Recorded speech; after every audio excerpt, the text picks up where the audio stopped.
So, good evening, everyone. Again, welcome, and thank you for coming, joining the class today. Again, we will start with a short mindful breathing exercise.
Then we can try to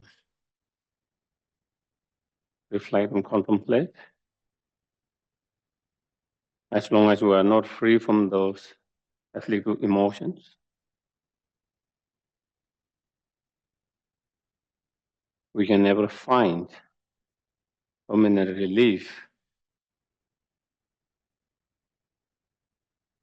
from pain and sufferings.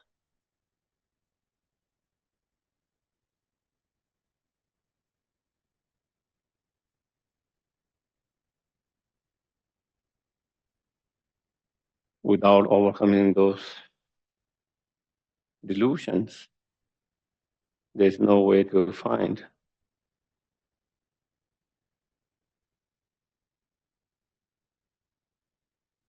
everlasting true inner peace and happiness,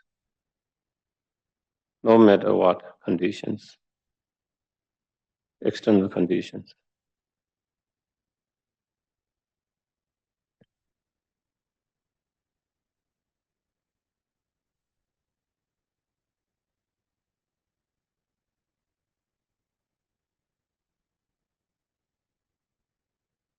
Therefore, in order to find permanent relief and true everlasting inner peace and happiness, we need to reduce and eliminate those delusions. And in order to overcome those delusions, we need to cut the very root of all those delusions, which is the ignorance.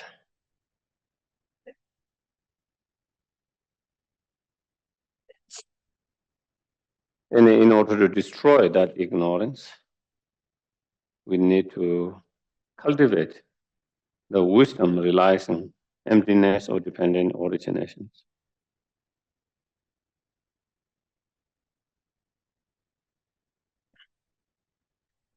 And to have a realization of that, we need to contemplate, meditate, practice,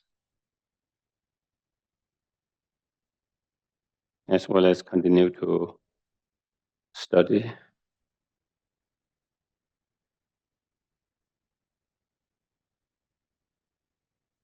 And being supported by the practice of purification accumulations.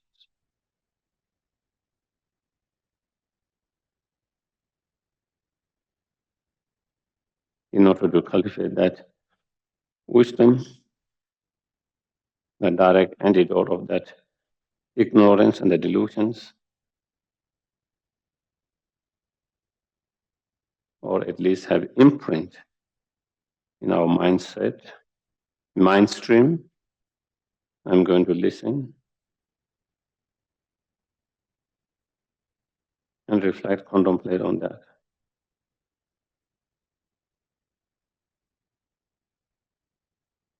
May all of us coming here together to listen, to engage in discussion, reflection, contemplations.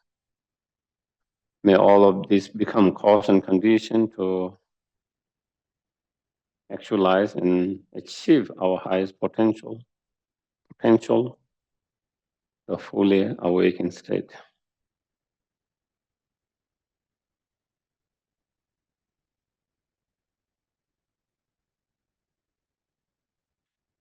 Okay.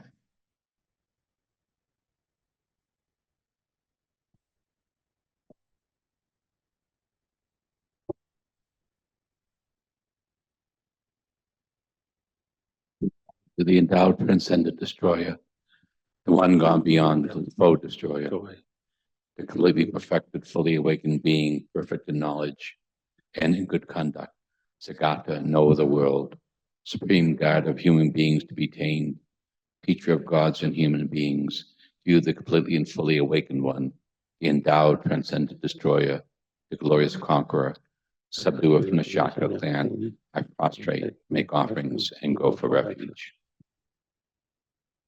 Homage to the Supreme Buddha, homage to the Dhamma refuge, homage to the great Sangha, to all three ever devout homage, to all worthy of respect, bowing with bodies as many as all realms, atoms, and all aspects. With supreme faith, I pay homage. Do not commit any non-virtuous actions, perform only perfect virtuous actions.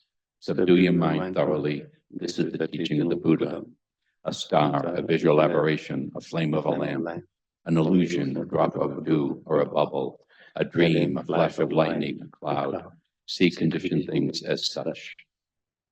These merits make sentient beings attain the rank of all seeing, subdue the foe of faults, and be delivered from samsara's ocean, perturbed by the waves of aging, sickness, and death. I prostrate to the Arya triple gems, thus that I heard one time. Bhagavan was dwelling on Master Vulture's mountain in Rajagriha, together with a great community of monks and a great community of bodhisattvas. At that time, the Bhagavan was absorbed in concentration on the categories phenomena called profound perception. Also at that time, the Bodhisattva Mahasattva Avyavalokichesvara looked upon the very practice, the profound perfection of wisdom, and beheld those five aggregates also as empty of inherent nature. Then, through the power of Buddha, the Venerable Shariputra said this to the Bodhisattva Mahasattva Arya Avalokiteshvara. How should any son of lineage trained who wishes to practice the activity at the profound perfection of wisdom? He said that, and the Bodhisattva Mahasattva Arya Avalokiteshvara said this to the Venerable Shariputra. Shariputra, any son of lineage or daughter of lineage wishes to practice the activity at the profound perfection of wisdom should look upon it like this, correctly and repeatedly beholding those five aggregates also as empty of inherent nature. Form is empty. Emptiness is form. Emptiness is not other than form. Form is also not other than emptiness. In the same way, feeling, discrimination, compositional factors in consciousness are empty.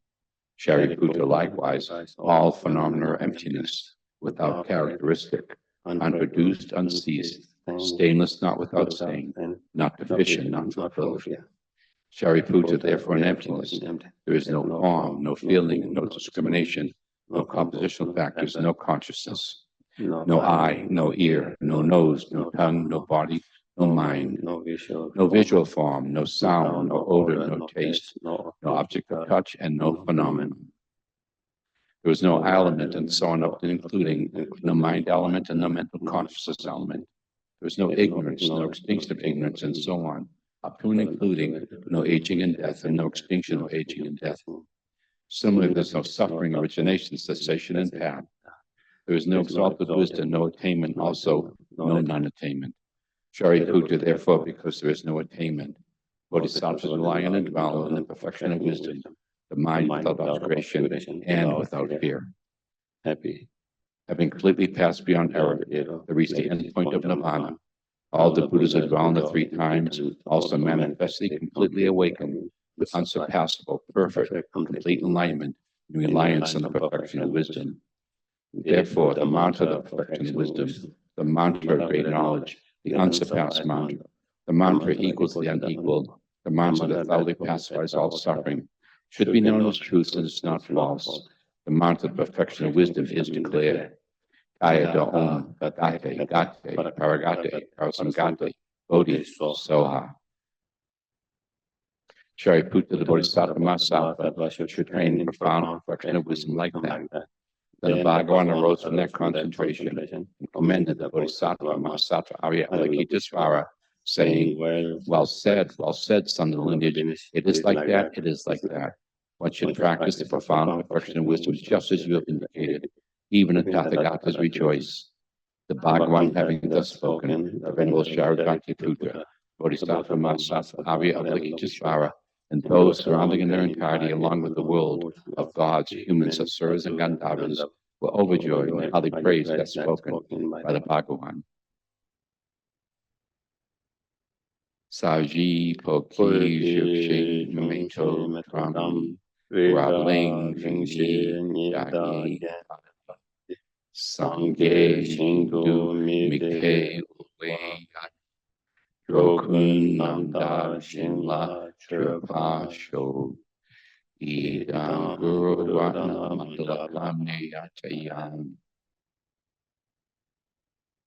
Sangye Chodang Soki Choknama Shantu Padu Dagni Chapsuchi Dagi Chonyen Gi Pe Sonamgi Drola Penjir Sangye Rupasho Sangye Chodang Soki Chonamla Shantu Padu Dagni Chapsuchi Dagi Chonyen Gi Pe Sonamgi Drola Penjir Sangye Rupasho Sangye Chodang Soki Chonamla Shantu Padu Dagni Chapsuchi Dagi Chunyen Gi Pe Sonamgi Yola Penchia Sangye Drupa Shobu.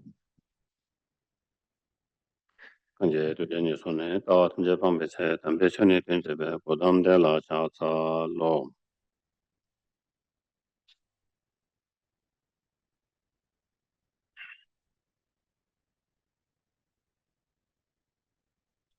So,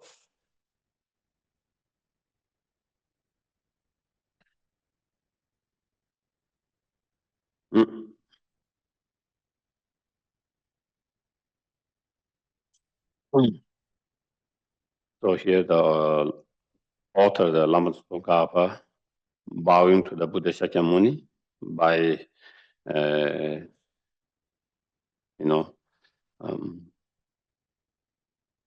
praising the Buddha Shakyamuni for having understood and taught dependent originations. Like in many of the homage, sometimes they pay homage by reflecting the qualities of Buddha's holy bodies. Sometimes they praise by recollecting the qualities of enlightened speech and enlightened mind, such as compassion, bodhicitta, and so forth. Here, the author is paying homage to Buddha by recollecting how the Buddha,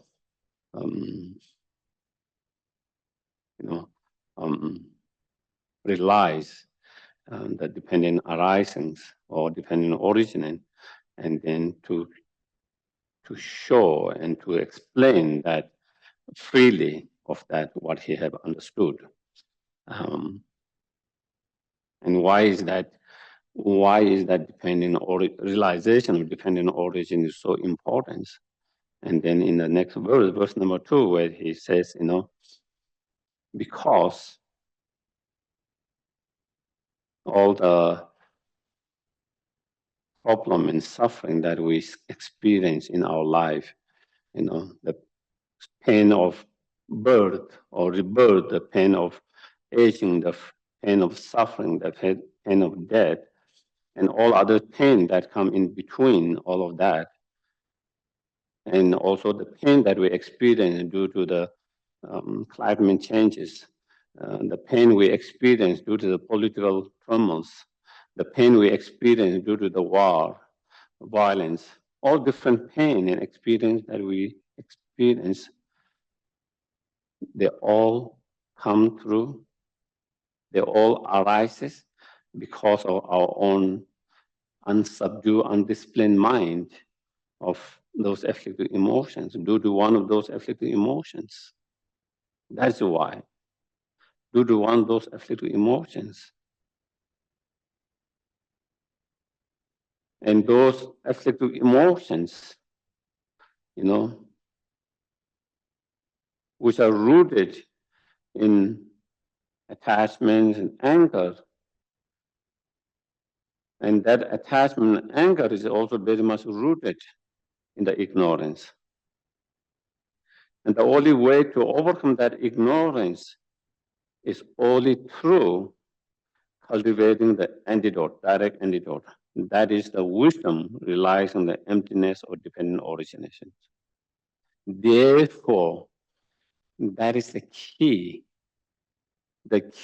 to free ourselves from all this pain permanently, not just temporary relief, but permanently, in order to relieve or free from permanently from all this problem is we have to free ourselves from all these afflictive emotions. And in order to overcome those afflictive emotions, from the very root of it, then we have to overcome the ignorance. And the only way to overcome ignorance is through that, by cultivating the wisdom, realizing on the dependent origin, emptiness. That is why it's so crucial.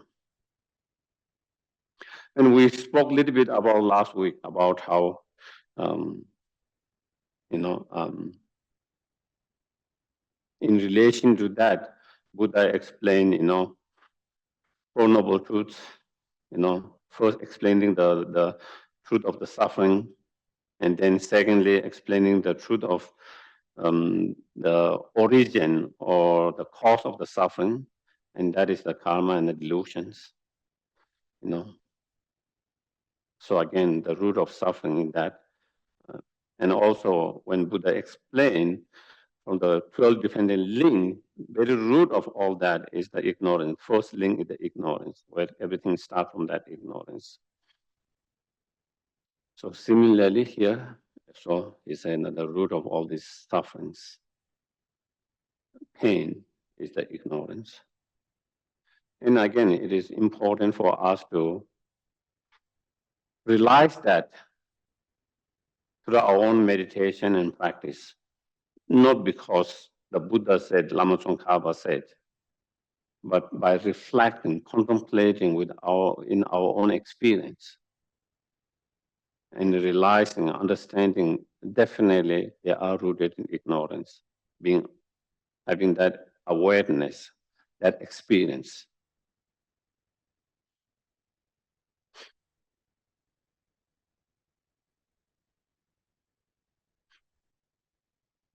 If we see all the problem that most of the problems that we experience in this world are created by human beings.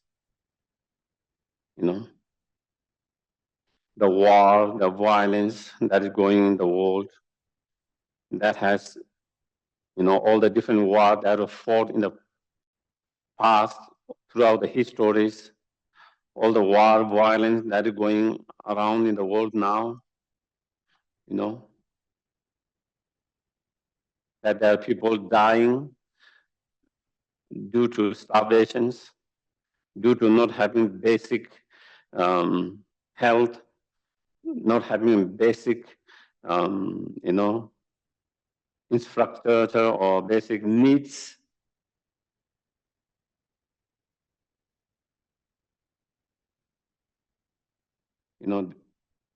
people suffering and dying due to that. So many in the world continue to do that. Also, to some extent, how people are experiencing so much suffering due to the all climate change. Again, the human beings has also, there might be some natural, but also human beings has contributed for those climate change.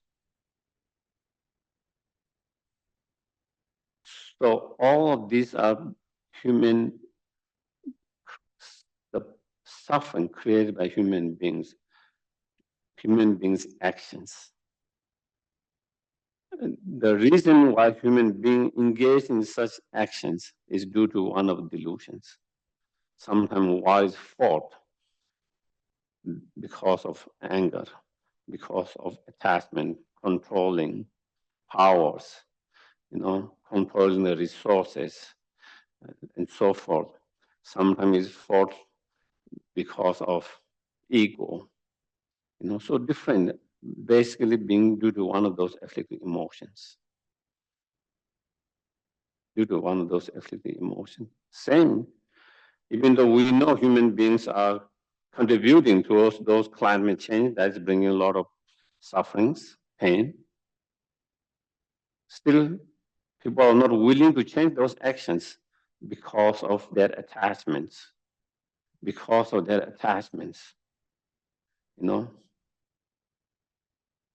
their attachment to make money, even though they know by engaging such actions that is creating situation where we're contributing towards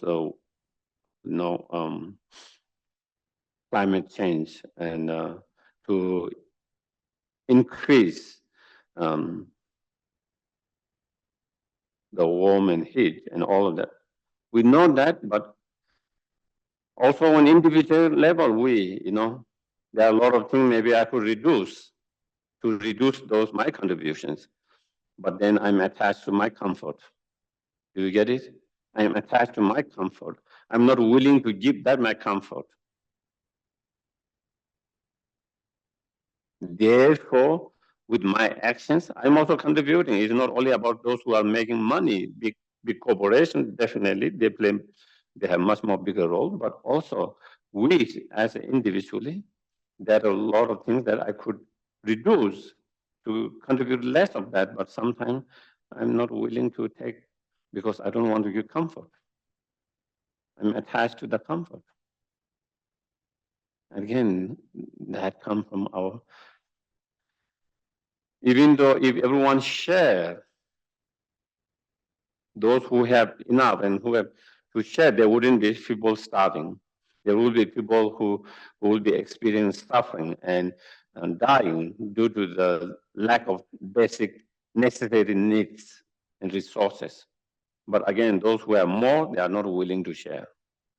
Why? Because we are attached to our wealth. We're attached to our wealth. So therefore, if we look at that, it's clear, all this suffering that we human create with our human actions, they are a result of our attachments, anger, ego, so forth. It's clear. If we are honest, it's clear. If we are honest and if we look deeply, it's clear. And if we also look at how does the attachment and anger arises, how does anger and attachment arises, then you can see also is rooted in ignorance. Is rooted in the ignorance.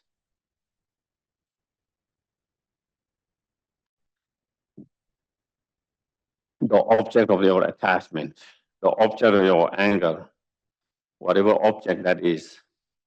First, there is a sense of the object that you are attached to, or the object you have aversions or anger towards, that objects appear to exist from its own side, objectively.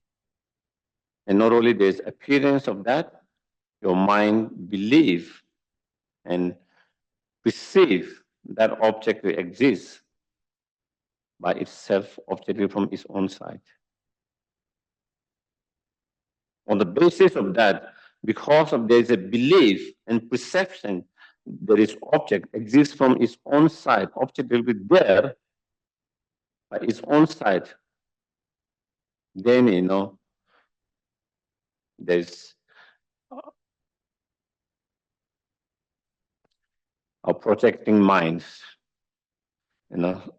superstition mind, our mind then fabricate and say, oh, that object is nice, good, attractive, beautiful.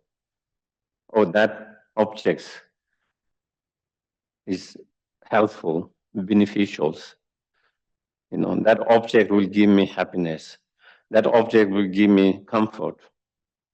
That object will make my life more easier, and so on and so on. So our mind started to project those kind of qualities in the object on the basis of believing there's object from its own side. On the basis of that, then there is attachment arising. On the basis of that is where attachment, then you feel, oh, I need that object. I want that object.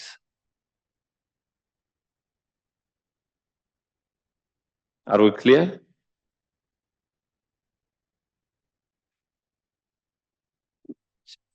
Watch yourself, your mind, when you are attached to any object. See that whether that was the case.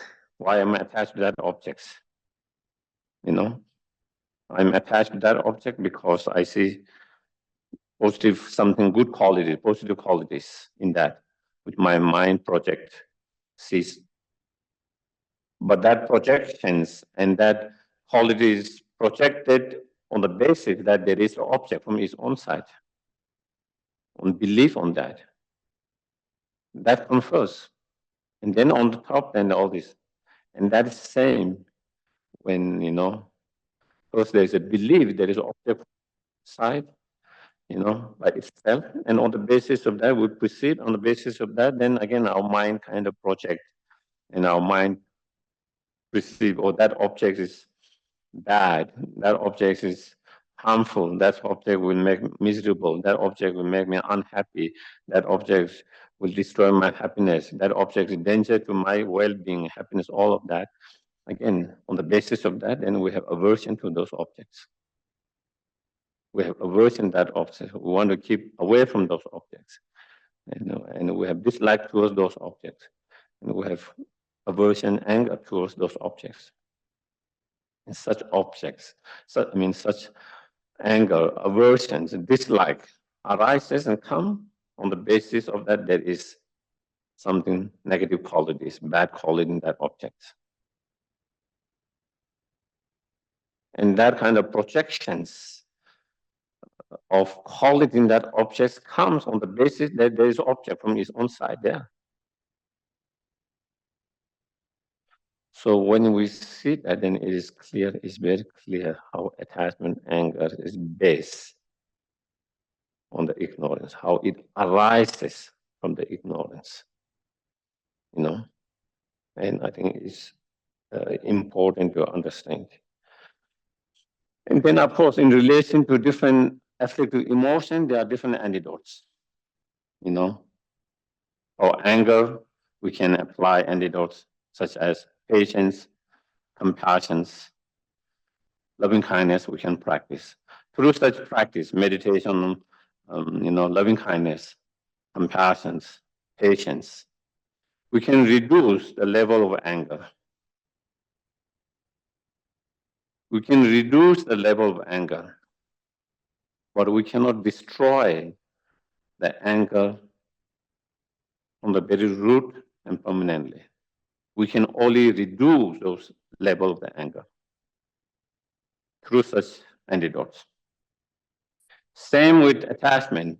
With attachment, by meditating on, how essenceless of that object that we're attached to. There's no really essence in that to be so attached to that, by meditating on how unattractive of that object is, by meditating on, how instead of helpful, how unhelpful it is, and so forth, we can reduce the attachments through so different meditations. Antidote we can reduce, but again, you cannot reduce the attachment. You cannot destroy the attachment from the very root of it. From the very root of it, you cannot destroy completely. So the only way to reduce the attachments and anger from the very root of it completely is by cutting the very root of that. That is the ignorance. By cutting the very root of that, and therefore, so therefore,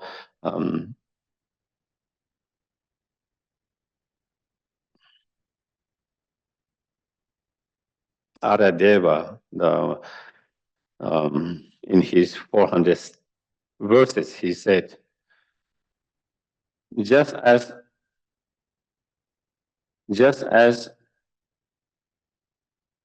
bodily faculty is pervaded in all 5 faculties, like eye faculties is not pervaded in ear faculties or nose faculties. Body is only permeated or pervaded in just eye faculties. But whereas physical bodily faculty is pervaded in all those organs, all these. In the same way, the delusion, the ignorance is pervaded in all the delusions. Ignorance pervaded in all the delusions. Just like the bodily faculties that pervade all the other organs, or other faculties. In the same way, he says, in the same way, since the ignorance pervades in all the delusions, therefore, also all the delusion will be destroyed when you destroy the ignorance that is pervaded in all the delusions.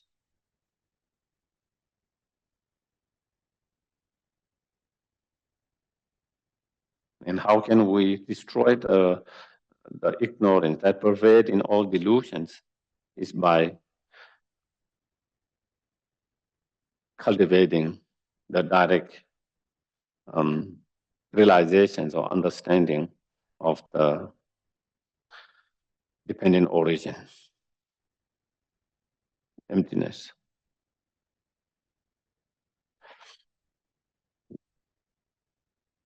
So in order to destroy the ignorance, which is not only not understanding the reality, but which misperceive the reality,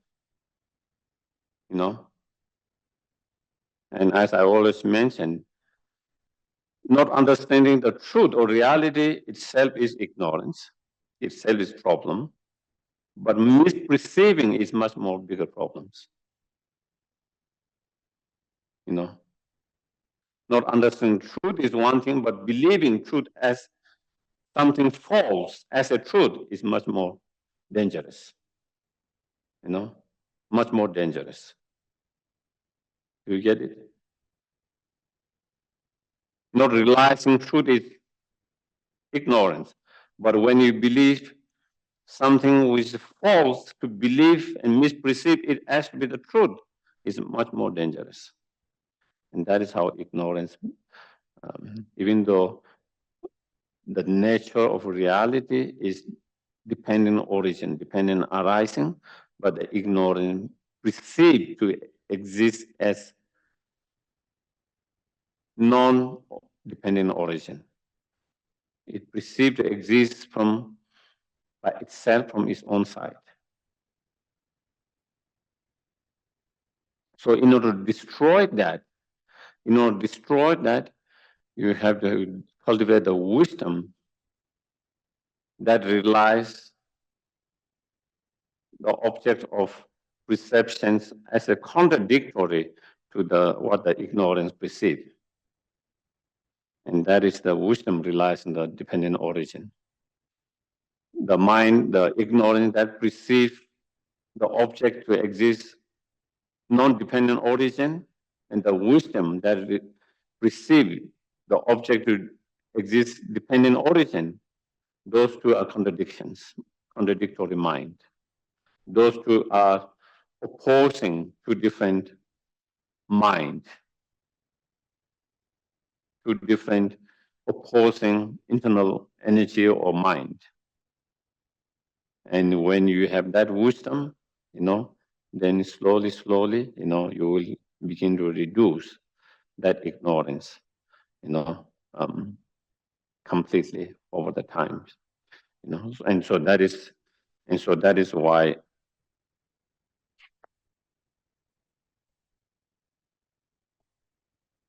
in verse number 2, where it says, whatever degeneration there is in the world, the root of all this is ignorance. You thought that it is a dependent origin, the thing which will undo this ignorance.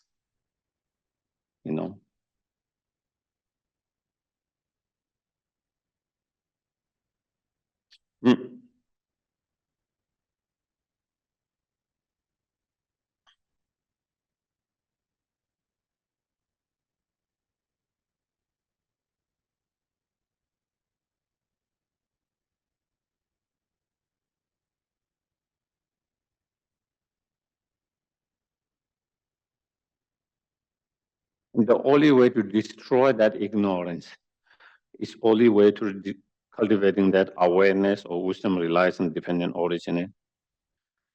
It's not going to be destroyed by emptying your thoughts. Do you get it? Emptying your thoughts.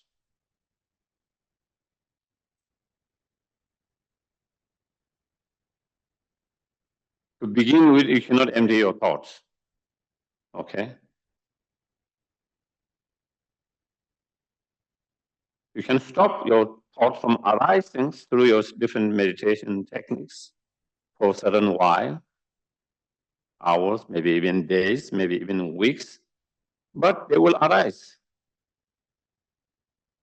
That's part of your mind.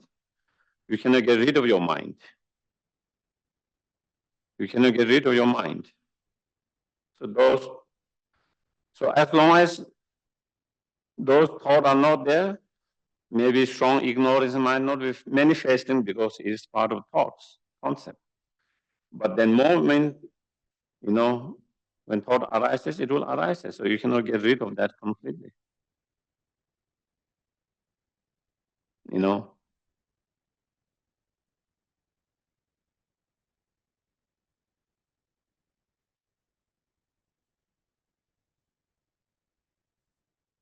And so the only way to get rid of that is to cultivate the mind that contradicts that mind.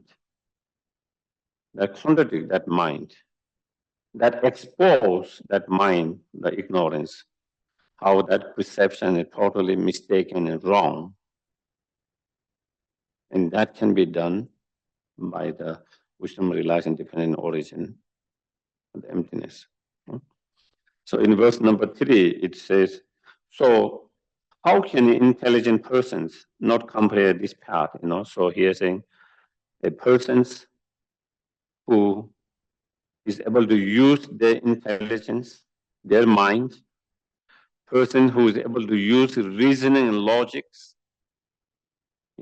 that's what intelligent person is, someone who is able to utilize all the different reasoning and logic,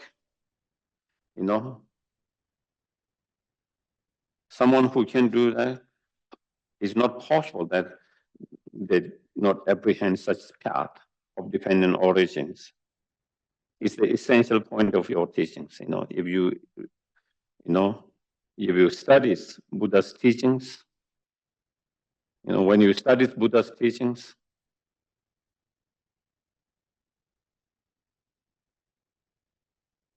and if you have studied enough,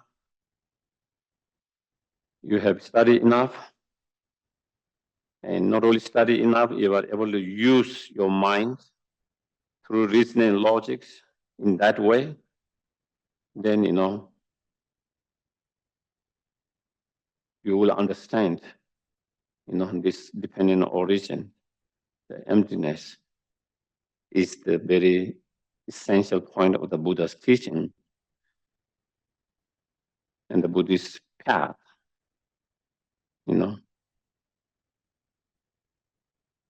Everything's come in that.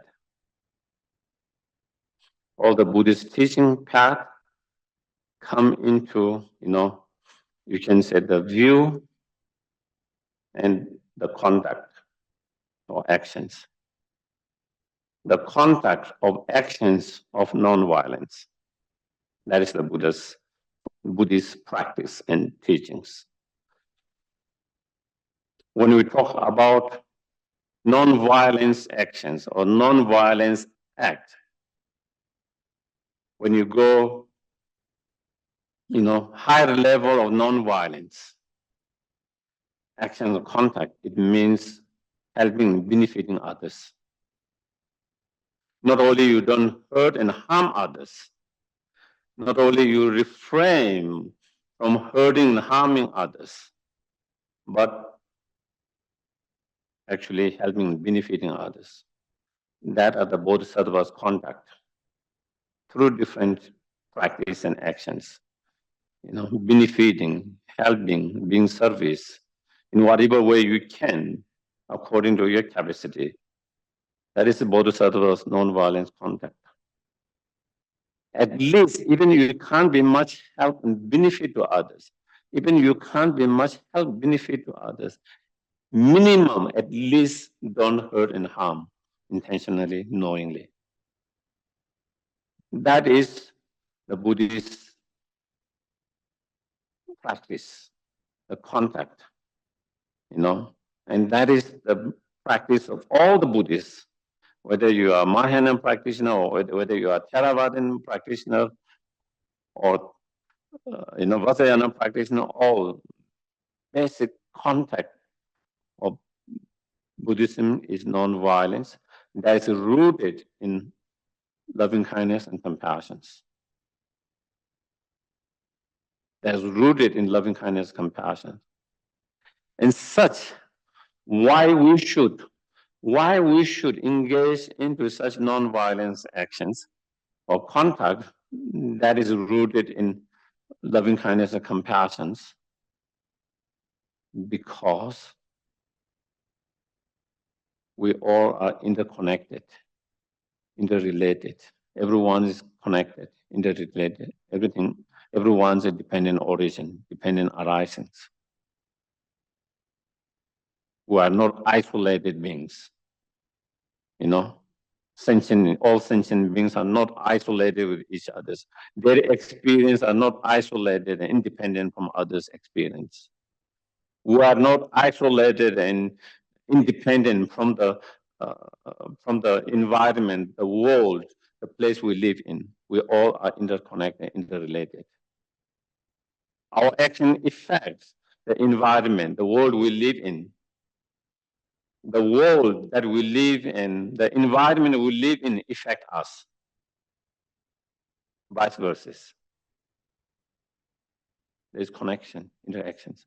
Same, your actions not only affect you, your action could affect me. My action affect you. My action affect. So, in that way, how everything's. So therefore, when it comes, such actions, the non-violence action of conduct that is rooted in compassion arises or must be cultivated, developed because of dependent arising, dependent origin. And so therefore, dependent origin is the essential point of your teachings, essential point of your teachings. Also, dependent origin is the very heart of Buddha's teachings and Buddha's practice. As it is said in Heart Sutra, or all the Prasnapa Sutra. Just by the title, Heart Sutra means the subject of that sutra, the emptiness, dependent origin, is the very heart of all the Buddha's teaching and Buddha's practice.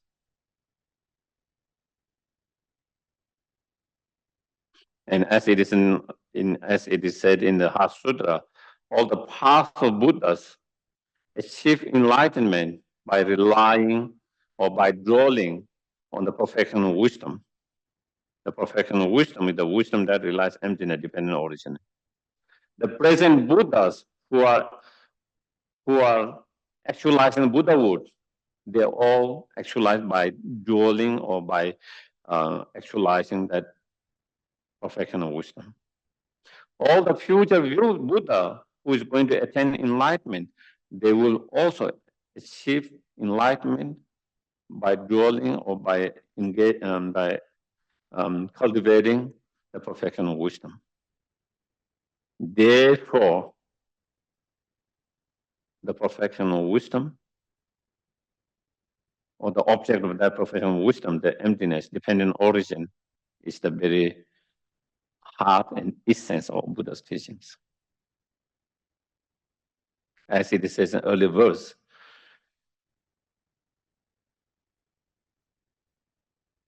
and also as the Katamba master says, Buddha's teachings or practice, the Dharma. What is Dharma? What is Dharma? Dharma is something,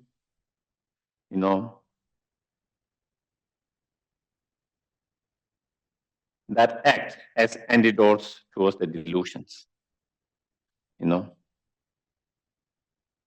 Any practice, any method, any techniques, meditation practice that can reduce one of those afflictive emotions, that can eliminate one of those afflictive emotions, is Dharma.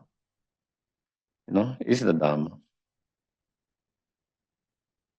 And the very whole purpose of Buddha's teachings is to cultivate that Dharma within our mind, so that we can get rid of our delusions, so then we can get rid of our problem and suffering permanently forever. And the wisdom realizing emptiness of dependent origin is the most powerful antidote to destroy the delusions. Is like the atom bomb. It's like the atom bomb to destroy the delusion, the afflictive emotions.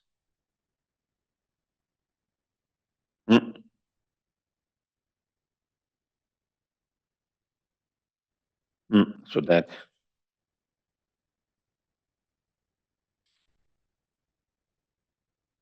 so next one,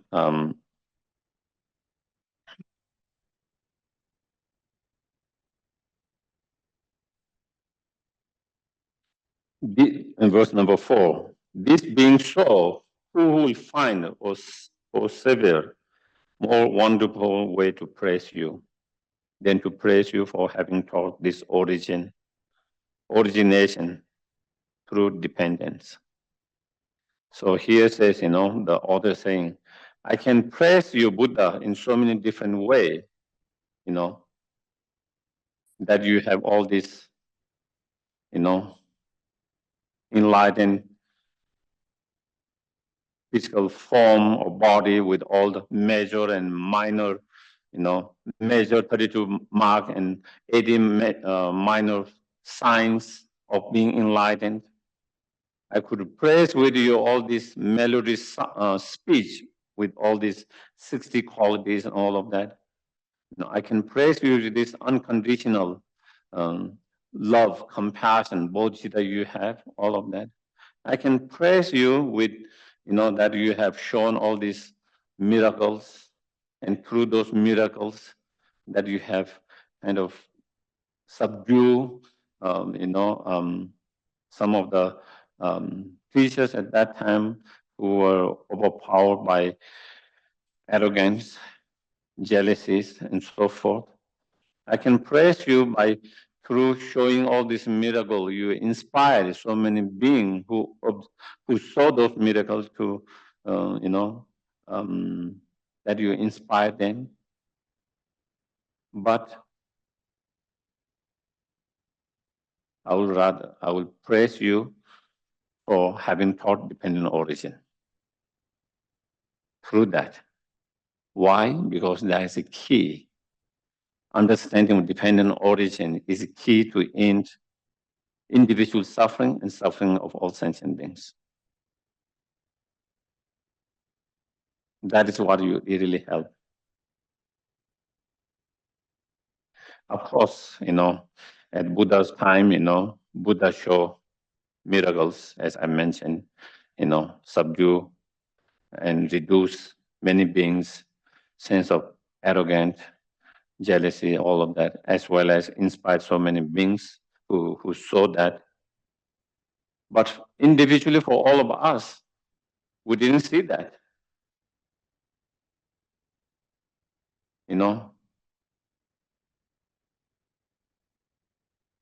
So it might not inspire us like the way those people who saw directly inspire them. So how can Buddha help us to liberate from the samsara? And our problem is by showing the path. By showing the path, how to free from the samsara. As Buddha himself said in one of the sutras, I cannot take your suffering like the way when your hand or feet is being pricked by a thorn or needle. If you take it away, the pain is gone because of that. I cannot take your suffering like that. Nor can I wash your negative karma and the delusion which are root of the sufferings. Like as when we wash our dirts by taking a shower, I cannot wash your cause of your sufferings like with the water.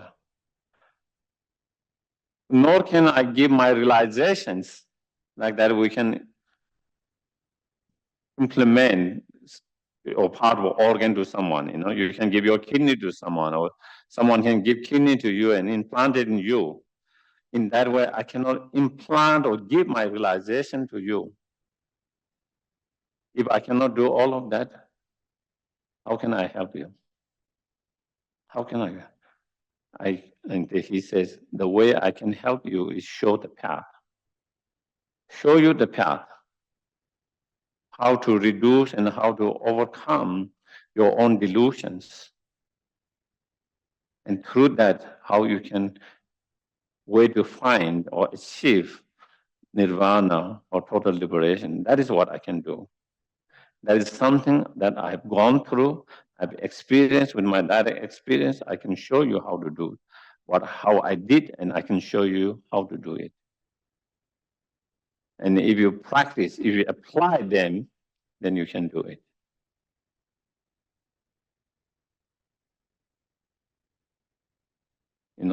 That is, I think that is very core of the Buddhist really teachings. That is the core of Buddhist teachings. To free from sufferings, we have to work with our own karma and our own delusions. Just by praying to the Buddhas is not going to, that is not how it works in Buddhism. You just pray to the Buddha, and then your suffering and cause of suffering is kind of released. Just as Buddha himself said here, I cannot take your suffering that way. I cannot wash your cause of suffering, but I can show you the path. And that is how, and in showing the path,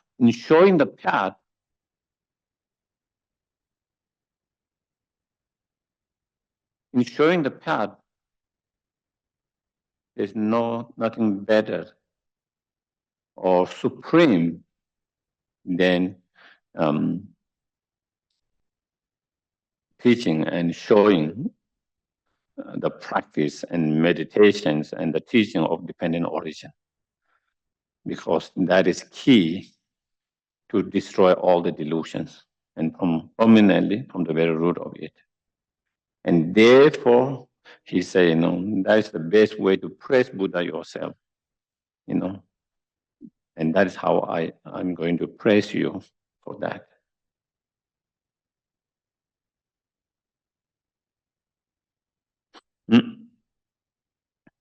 So that is for having taught, for having teach, for having shown us, what is dependent origin and how to cultivate the dependent origins. And through cultivating the dependent origin and emptiness, how we can overcome the ignorance and all the delusions from the very root and completely. And therefore,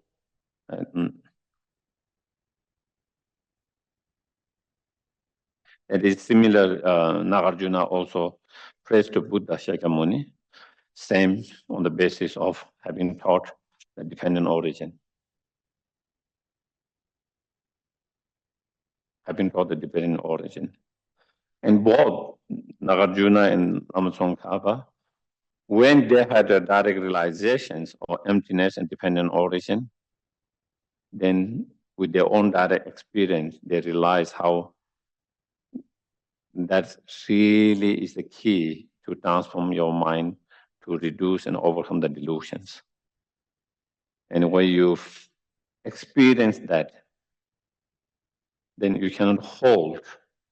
Even you want to hold back, you cannot hold back the feeling of the devotion, the faith, and amazement for Buddha having taught this incredible, wonderful teaching and the path. It's just kind of sometimes when you have sudden experience, emotion, you cannot hold back. It just manifests. You are kind of overwhelmed by that feelings, emotions. And such is what happened to Nagarjuna when they have realization of that.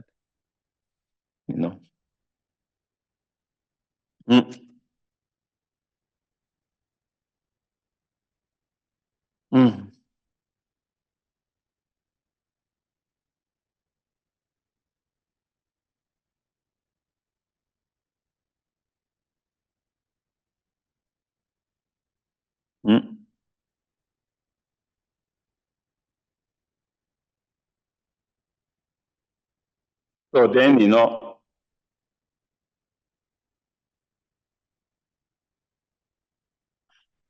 how is that dependent origin? The meaning of dependent origins is emptiness. And how emptiness is meaning of dependent origin.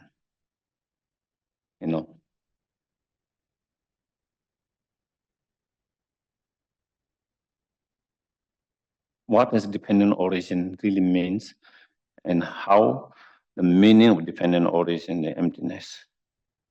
What is the meaning of emptiness?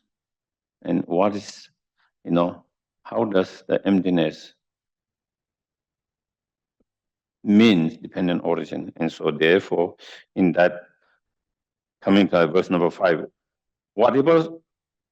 whatsoever depend on condition is devoid of intrinsic existence. What an excellent instruction can there be more amazing than these proclamations?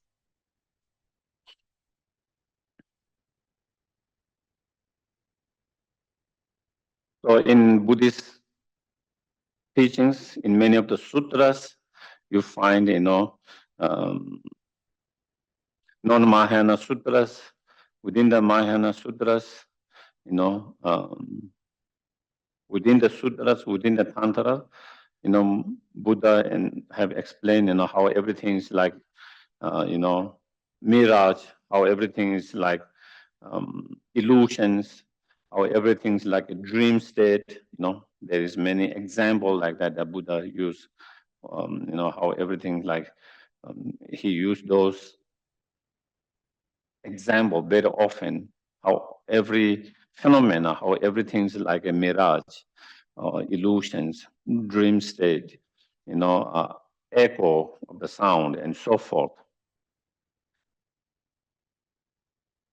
And then when he explaining what does that means, to make it more clear, then, and then in some sutras, like even in Heart Sutta and so forth, then, where he explained how things do not arise, how things do not abide, how things do not disintegrate. There's no coming, going, there's no arising, ceasing, and so forth.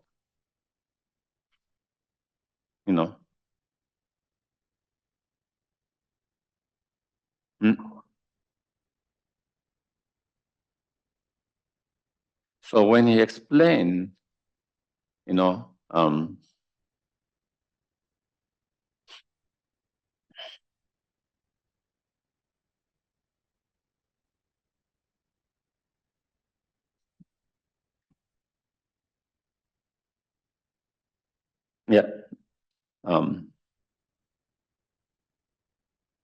one of the sutta, Matreva Shuva, asked by the Matreva, in that sutta, Buddha said, whatever is arising by depending on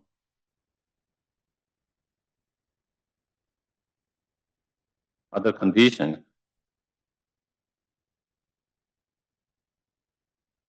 is not arising. Or whatever is produced by depending on other conditions is not produced. And such objects do not have intrinsically or inherently existing productions or arising. So that is where Buddha is explaining the meaning of emptiness as a dependent origin. He says, whatever is arising or produced by depending on other conditions is not produced or arising.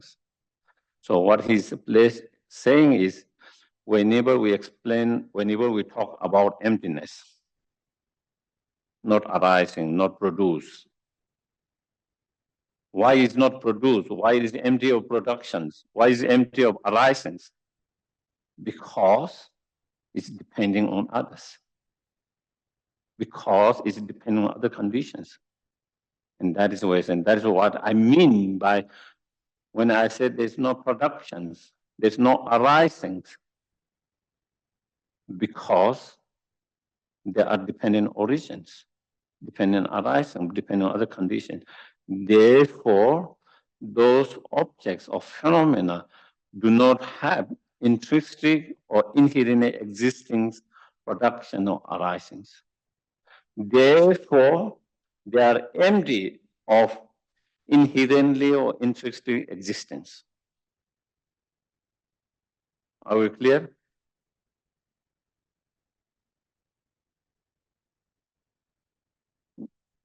So that is in that sutra that Buddha himself explained clearly.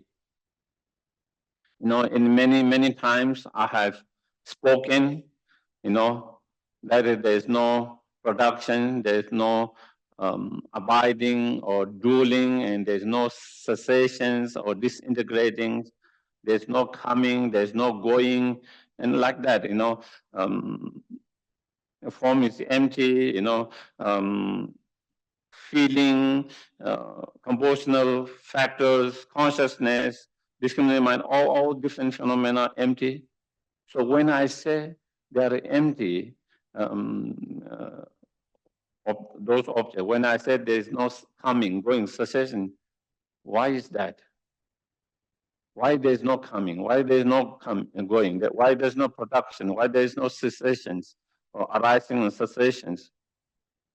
Because they all are depending on other conditions. Because they are depending on other conditions.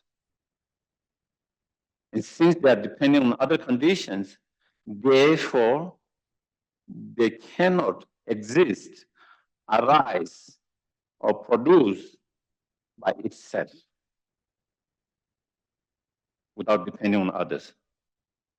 It cannot be produced by itself. Are we clear? It cannot be existing by itself because they are dependent on other conditions, other factors. And since there is no arising or productions by itself, therefore there is no existence and productions remaining or ruling by itself. And since there is no object that is remaining or ruling by itself, there is no object that disintegrates or ceasing by itself. Are we clear? Since there is no coming of the object by itself, therefore there is no going of object by itself.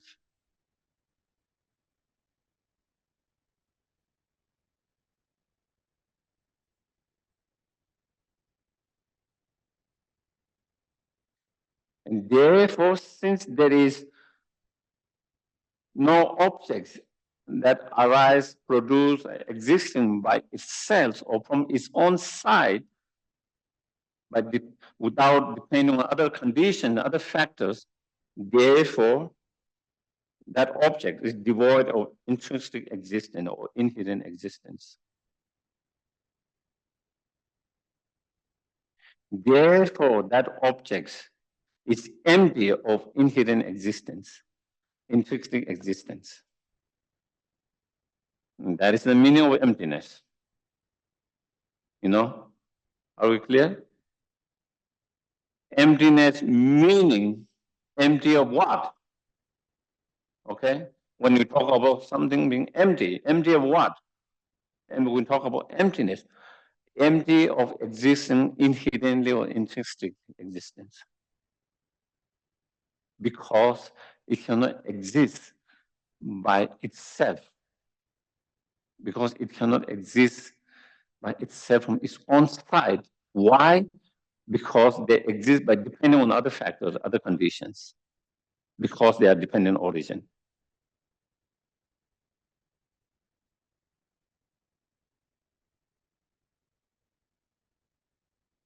And same is what Buddha Balita said, in his that,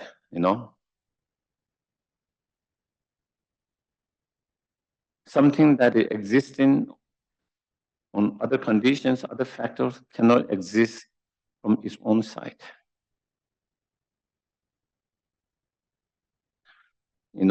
There's a contradictions existing from its own side and exists by depending on others.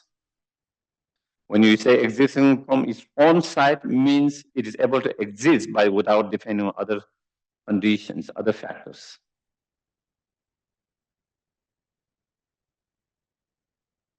Something that is able to exist by its own side, by itself, that means something can exist without depending on other factors and conditions. And something which depends on other conditions, factor to exist, cannot be existing by itself from its own side. Those are two contradictions.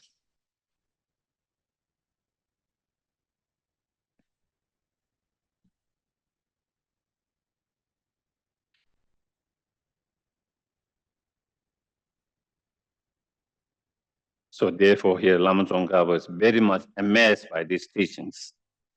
That's why what excellent instruction can there be more amazing than these proclamations?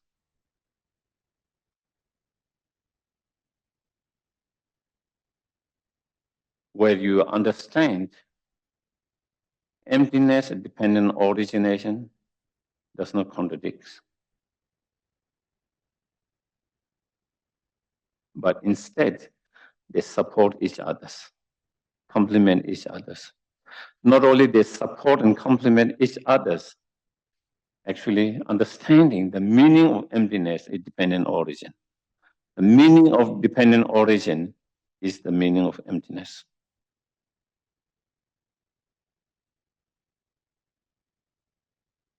And when you understand that, then,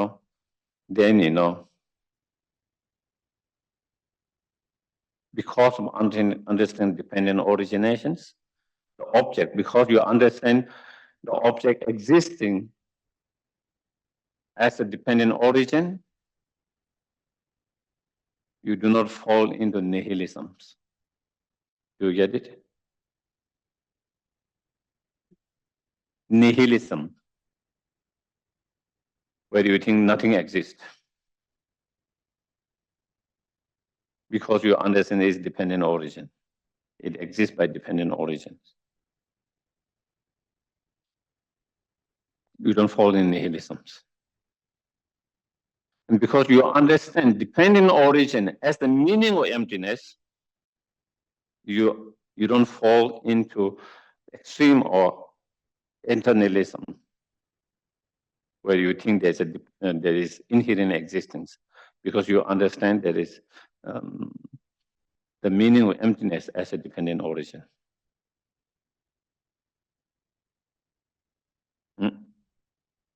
So then since you understand, the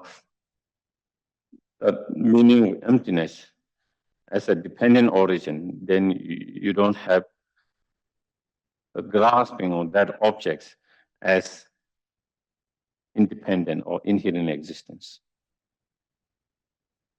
And therefore, through such understanding of emptiness, through dependent origin, you are able to dispel the both extreme and to find the middle way, correct understanding of the middle way, emptiness. Then also, I think maybe it will come later, but similar also by Nagarjuna in his commentary to the Bodhicitta, he also mentions,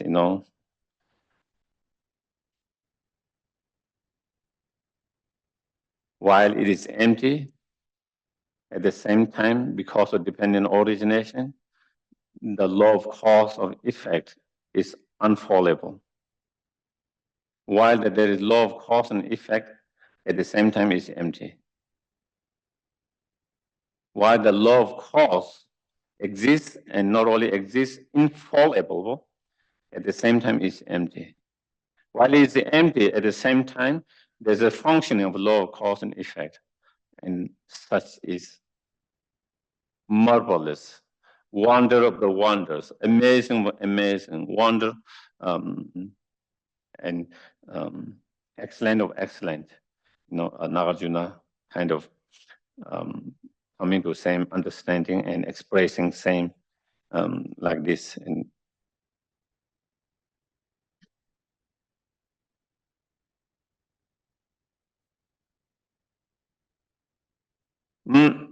I don't know if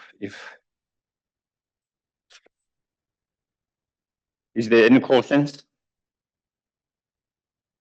Does anyone have any questions? Yes, please. Also, those who are on the Zoom as well. Thank you. It seems like you are the mice hiding. The mice hiding those, kind of what you call shiny things. So Louis he has hide very well. Yes, please. Thank you, Geshe. I guess I was wondering, sort of a question about the last points you were making. Maybe this will help to illustrate it a little bit more. Even something like the Dharma participates in dependent origination? Yes. Dharma, when we talk about Dharma, the real Dharma is the wisdom realizing emptiness. That's the true Dharma. And of course, all the teachings that show us how to develop that wisdom are also Dharma. We can say the wisdom recognizing emptiness or dependent origin directly is the ultimate Dharma. And those teachings that teach us how to cultivate that wisdom are conventional or relative Dharma. So whether it is the teaching themselves or whether it's the wisdom realizing emptiness, they also are dependent origin, dependent arisings. The path, those of us who are on the path, is dependent origin. The path itself that leads to enlightenment is also dependent origin. The result, the enlightenment itself, is dependent origin. So all phenomena, everything that is, anything that exists, any phenomena is dependent origin.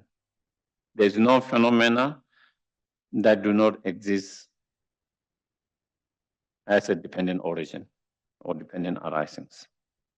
So everything is dependent origin, dependent arisings. According to the Madhyamika middle way school, some of it will come, I think, in next verse. Some of other Buddhist school of thoughts, so the Bhavasika and Sotantrika, they don't believe everything is dependent origin. They believe some of them are dependent origin, some are not dependent origin. Okay, but the middle way school will refute that, and they establish how everything is dependent origin and dependent arisings. So from Nagarjuna point of view, from the middle way school point, everything is dependent origin, dependent arisings. Yes. Shayla, you have a question on Zoom, I think. Lorna, will you unmute, please? Sure, thank you. Thank you, Geshe. Could you explain how dependent arising relates to the afflictive emotions?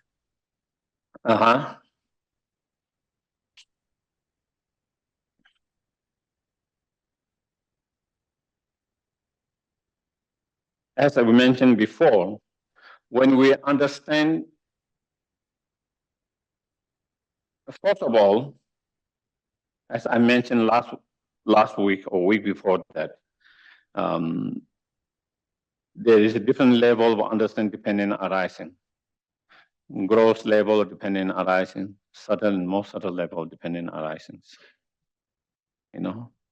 Even with the gross level of understanding dependent arising, that is how conditions, phenomena are dependent on its cause, preceding cause and condition. Even that understanding will help us to reduce some of ignorance, certain level of gross ignorance, certain level of wrong views and delusions based on that.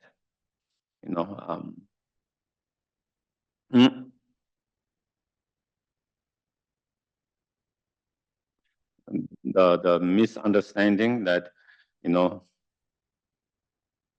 things do not arise by depending on other cause and conditions, or it comes from permanent cause, or by other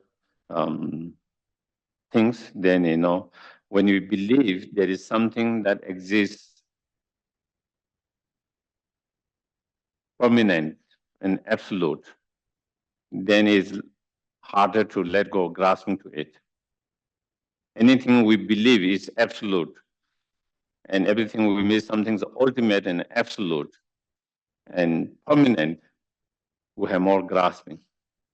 So when you understand it's impermanent because it's depending on preceding cause and conditions, it's conditional, it's impermanent, non-story. When you have that understanding, therefore it's not absolute, ultimate. Instead it's relative. then your grasping to that objects lessens, become less. That is one thing. Secondly, as I mentioned, when we understand the subtle dependent arisings, more subtle dependent arising, when you understand more subtle dependent arising, then you realize the phenomena, the objects, do not exist from its own side by its own objects. From its own side by its own side or by itself, because they are dependent arising, because they are dependent on other factors and conditions. Therefore, they cannot exist from its own side by itself. And when you understand there is no object exists objectively from its own side by itself, then there's no objects to cling on, grasp on. There's no object to, project, saying, oh, this object is beautiful and nice, or this object is so bad and ugly or harmful and those. There's no object to paint or object to fabricate or project all of that. And so therefore then, when you don't do that, then there is no cause to achieve, to arise anger or attachment. And so therefore that is that understanding can, help us from stopping the arising of attachments and anger on the basis, because we have attachment and anger on the basis our mind project and perceive that object of good or bad. And there is a mind that perceive and there is a mind that project it as good and bad, because we believe there is an object from its own side, and on the basis of believing there is object from its own side by itself, on top of that, then we project good and bad, and on basis of that, then attachment. And so when you understand there is no objects existing from its own side by itself, then there's nothing to hold on, grasp on, cling on, and to project on. So that is how understanding of dependent arising, especially the subtle understanding of subtle dependent arising, is a key to reduce the attachment, anger, and the root of those ignorance. Yeah. Great, thank you so much. Yeah. Any other questions? Zoom? Then we can do the dedication. Yeah, please. Yes, please. I think actually that you've answered this, but I would like to ask and then give what I think you've given as the answer, and you can tell me whether that's correct or not. Early on, you did mention, and I think this is similar to the last question, that it all begins because we assume things to have an independent origin. But I did wonder, well, does that assumption have a cause? Which one? Why is it, or what causes us to assume that things have an independent origin? It might be the case. I've certainly thought that way myself plenty of times. But I still wondered, well, what is the cause of this? If it's the beginning, it's sort of unfair to ask what was the cause, but it seems like it doesn't just happen from nothing. But I think you said, your point was that we make that assumption because of ignorance. Mm-hmm. That's correct. Mm-hmm. Okay. Yeah. Because of imprint of our ignorance from the past, due to the imprint of that, there is appearance of object when we see any objects.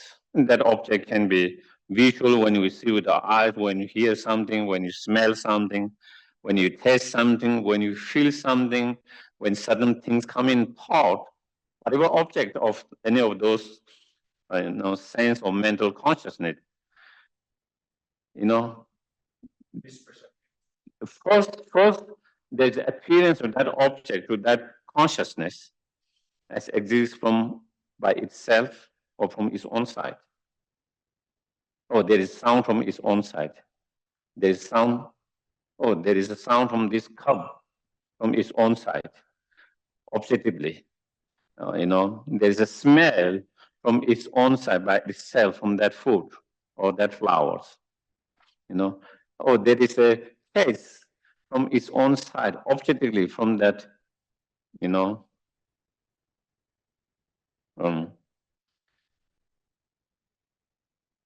pizza. Or, there is I see here the cushions. There's a cushion from its own side by itself. There's appearance of that. Not only there is appearance of that, the appearance itself is due to previous imprint. And following the appearance, then we perceive that to be true. We believe that is the true. We believe there is we believe there is a sound from its own side. We believe or we perceive the sound to exist from its own side by itself. So is the smell, so is the taste, so is the visual objects. And that, after the appearance, also perceiving to exist that way, believing that, is also due to the imprint of the ignorance from the past. Yeah. Sheila? Sean, go ahead and unmute. Thank you, Geshe.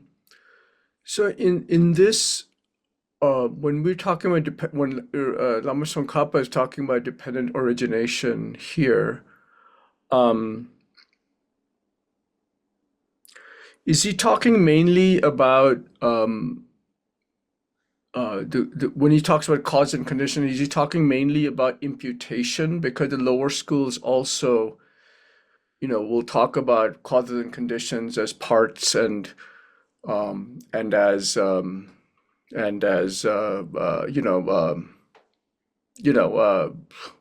hello. I'm having a brain freeze. The other one, parts, and what's the other one? Anyway, you know what I mean. So Yeah. my question is he mainly talking about imputations here? Yes. He talks about mainly the more subtle dependent arisings. Of course, he is also explaining about the gross level of dependent arisings. But when he explained the meaning of dependent origin as an emptiness, and the emptiness as the meaning of dependent origins, he's talking about the more subtle dependent origin.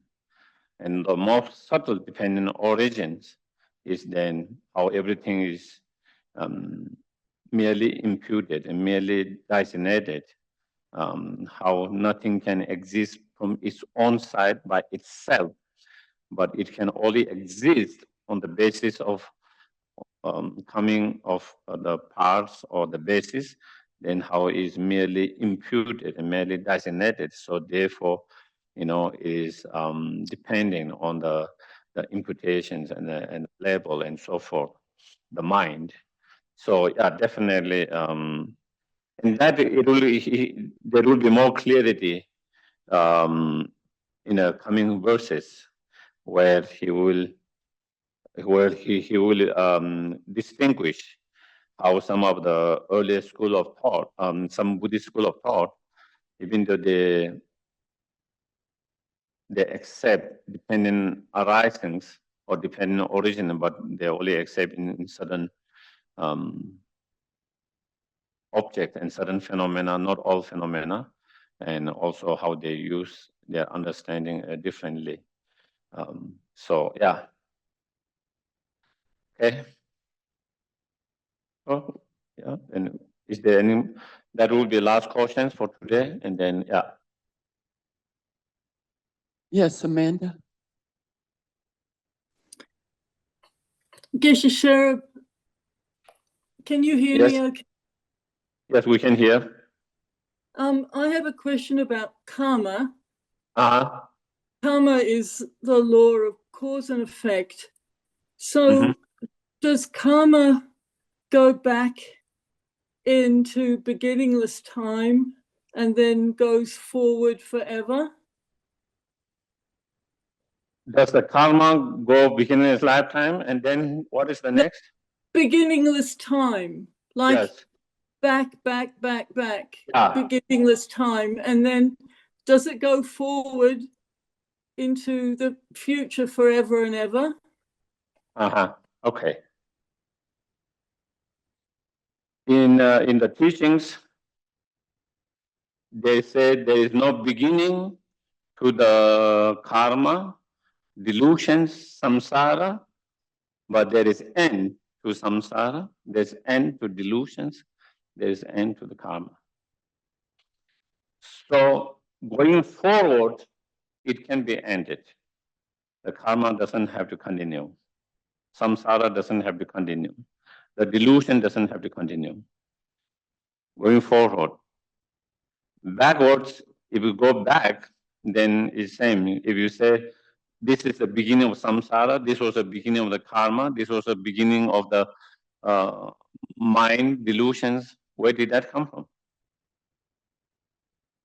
It's a dependent arisings, so it must have cause and conditions that lead to that. So because of that, that is where then different schools of thought comes. And therefore, some says, oh, the beginning is created by the all-powerful God. That is where it all begins. There's this very powerful, almighty,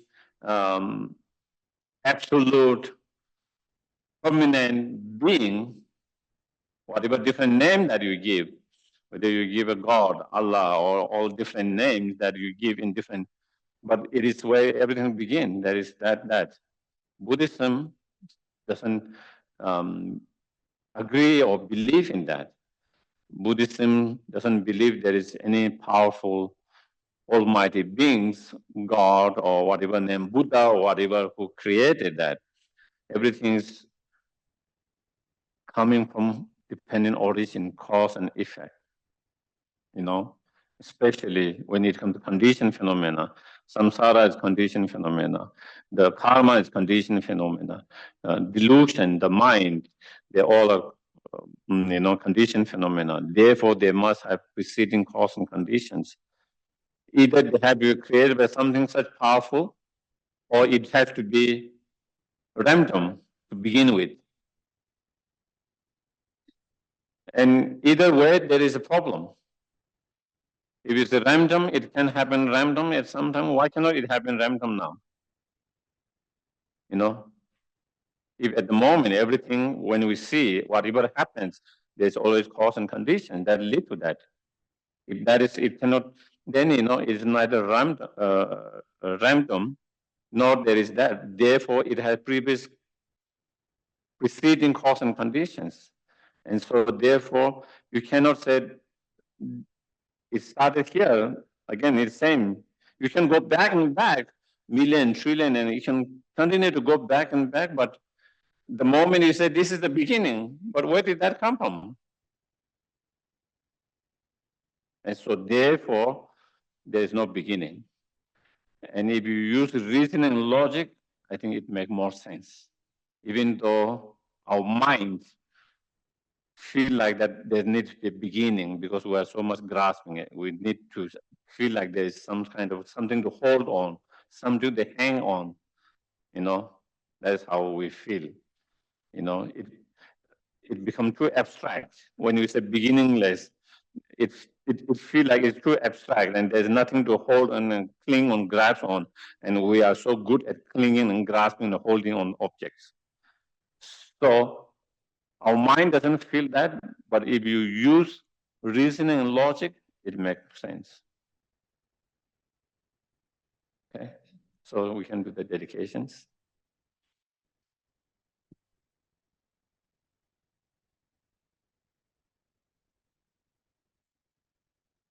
Dedication prayers.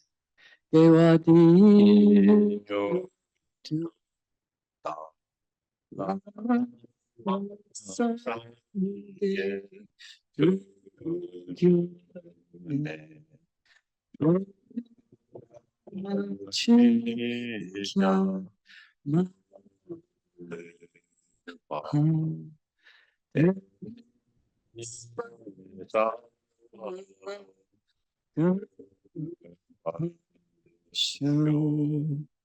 Jiangshu Samcho Rinpoche, Ma Ke Panam Ke Kyoche, Ke Ranam Pame Pame, Gong Le Gong Du Kawasha.